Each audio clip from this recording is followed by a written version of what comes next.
Perkenalkan anggota kelompok kami, Justiko Leangan, Katrin Mega, Claudia Johanis, Maria Mengko, Lisna Ibrahim, Kesya Sumondak. Pada saat ini, kelompok kami akan membahas lebih dalam lagi mengenai hal-hal yang berkaitan dengan obligasi. Yang pertama, hak tarik. Yang kedua, rentang hasil. Yang ketiga, risiko obligasi. Dan yang keempat, teorema penilaian obligasi. Hak tarik atau provisi tarik atau call provision adalah hak penerbit obligasi untuk membayar obligasinya pada nilai par sewaktu-waktu sebelum jatuh tempo. Beberapa keuntungan akan didapatkan oleh penerbit obligasi dengan adanya hak ini. Kebalikannya untuk investor, obligasi yang mempunyai call provision merugikan investor, sehingga harga obligasi ini akan lebih murah dibandingkan dengan obligasi sejenis lain yang tidak mempunyai hak tarik. Selanjutnya, rentang hasil.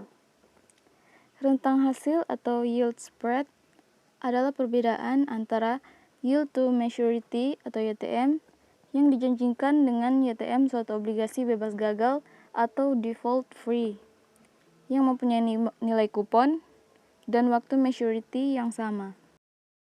Materi selanjutnya adalah risiko obligasi.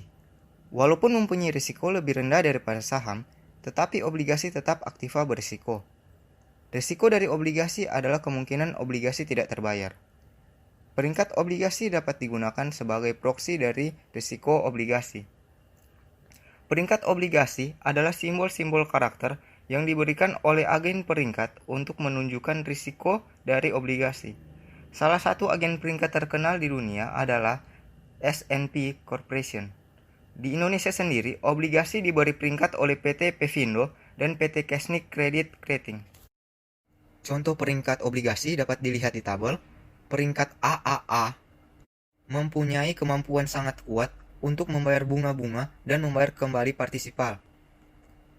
Peringkat AA mempunyai kemampuan kuat untuk membayar bunga-bunga dan membayar kembali partisipal. Peringkat A mempunyai kemampuan untuk membayar bunga-bunga dan membayar kembali partisipal, tetapi lebih rentan terhadap kondisi-kondisi yang berubah terbalik dengan kasus dari AA. BBB mempunyai kemampuan cukup untuk membayar bunga-bunga dan membayar kembali partisipal, bahkan lebih rentan terhadap kondisi-kondisi yang berubah terbalik dibandingkan dengan obligasi-obligasi peringkat A.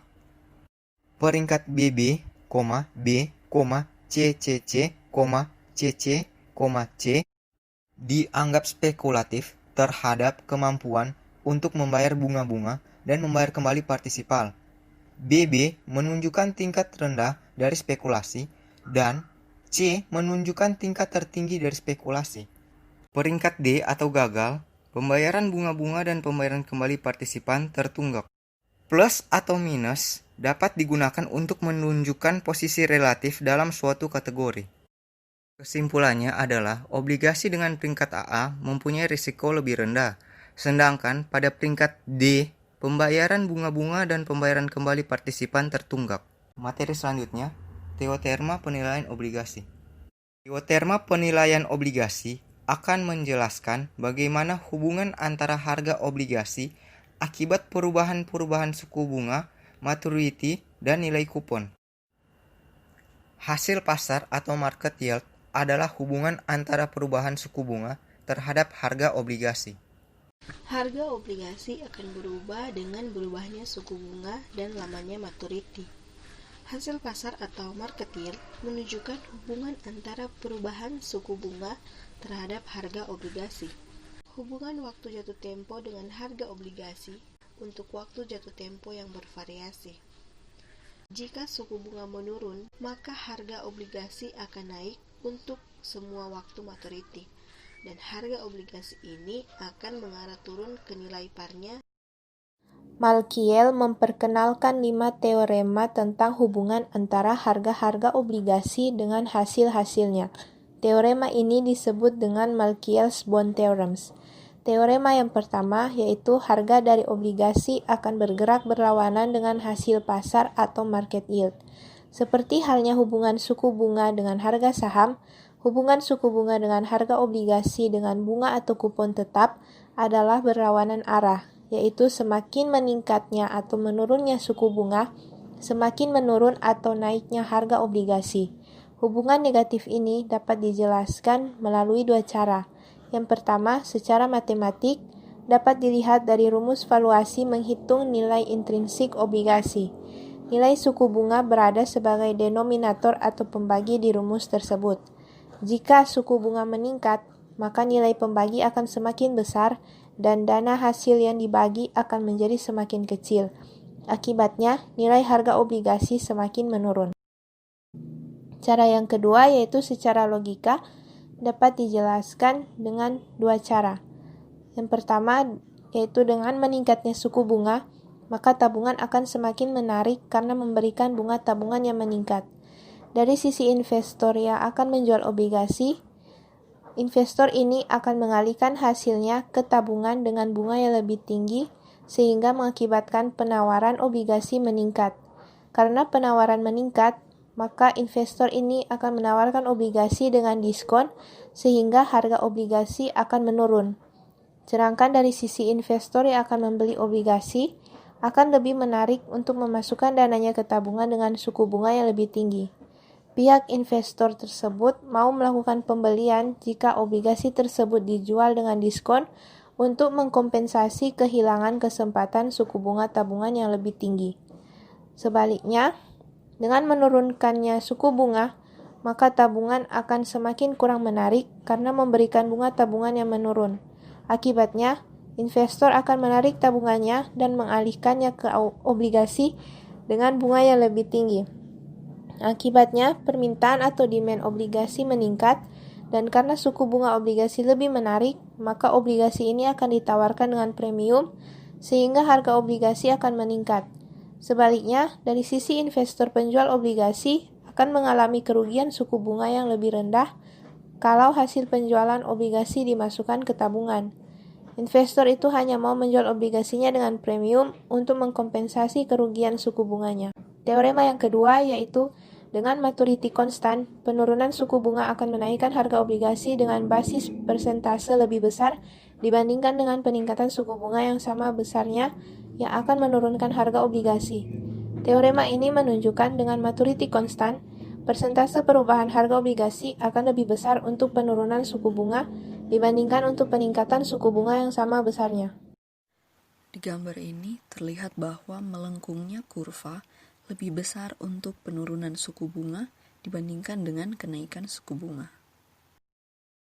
Teorema yang ketiga yaitu untuk suatu perubahan suku bunga yang tertentu, besarnya perubahan harga obligasi akan berhubungan positif dengan waktu maturity, yaitu semakin besar perubahan harga obligasinya.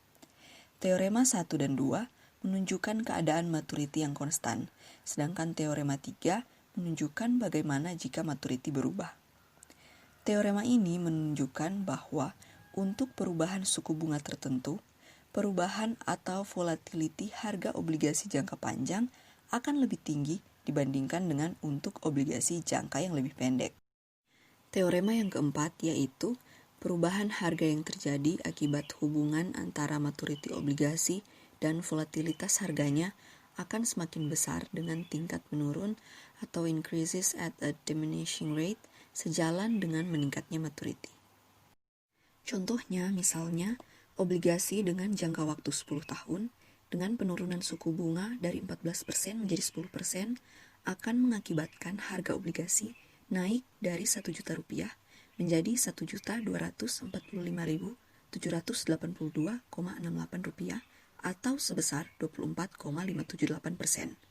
Sedangkan untuk obligasi dengan maturity yang lebih pendek, misalnya 5 tahun, maka penurunan suku bunga dari 14% menjadi 10% mengakibatkan kenaikan harga obligasi yang lebih kecil, yaitu sebesar 15,163%. Untuk maturity 10 tahun, walaupun umur obligasi 2 kali dibandingkan dengan maturity 5 tahun, tetapi kenaikan harga obligasinya hanya 24,578%, tidak mencapai 2 kali dari 15,163%. Hal ini juga berlaku untuk kenaikan suku bunga dari 14% menjadi 18%. Teorema 5. Presentasi perubahan harga obligasi akibat dari perubahan suku bunga akan lebih kecil jika tingkat kupon lebih tinggi. Bandingkanlah obligasi dengan tingkat kupon 14% setahun di tabel 6.7 sebelumnya dan obligasi dengan tingkat kupon yang lebih tinggi yaitu 18% setahun di tabel berikut ini. Berikut ini yaitu tabel 6.10, harga obligasi dengan tingkat bunga 18% setahun dan waktu jatuh tempo serta suku bunga bervariasi. Obligasi dengan tingkat kupon 14%, jika terjadi penurunan suku bunga sebesar 2% menjadi 12%, maka harga obligasi ini menjadi Rp1.136.217,29 atau naik sebesar 11,362%. Untuk obligasi dengan tingkat kupon yang lebih tinggi yaitu 18%, jika terjadi penurunan suku bunga sebesar 2% menjadi 16%, maka harga obligasi ini menjadi Rp1.111.509,12 atau naik sebesar 11,151%. Perubahan presentasi kenaikan harga akibat penurunan suku bunga yang sama, yaitu 2%, akan lebih kecil untuk obligasi dengan tingkat kupon yang lebih tinggi. Selanjutnya itu implikasi terhadap investor. Jika diringkaskan, hasil dari teorema-teorema ini adalah sebagai berikut ini. Yang pertama yaitu kaitannya dengan suku bunga, yang kedua kaitannya dengan maturity, dan yang ketiga kaitannya dengan tingkat laporan. Teorema-teorema ini menyediakan informasi yang berguna bagi investor, sehingga mempunyai implikasi yang cukup penting terhadap investor. Implikasinya adalah sebagai berikut ini. Yang pertama yaitu, jika suku bunga dapat diprediksi dan diekspektasi, maka investor seharusnya membeli obligasi, atau tidak dibandingkan dengan aktiva lain jika suku bunga diekspektasi akan turun. Sebaliknya, investor seharusnya menjual obligasinya jika suku bunga diekspektasi akan naik. Yang kedua yaitu, untuk dapat memperoleh hasil maksimum pengaruh turunnya suku bunga terhadap harga obligasi, maka investor seharusnya membeli obligasi yang mempunyai maturity yang lama dan tingkat kupon yang rendah.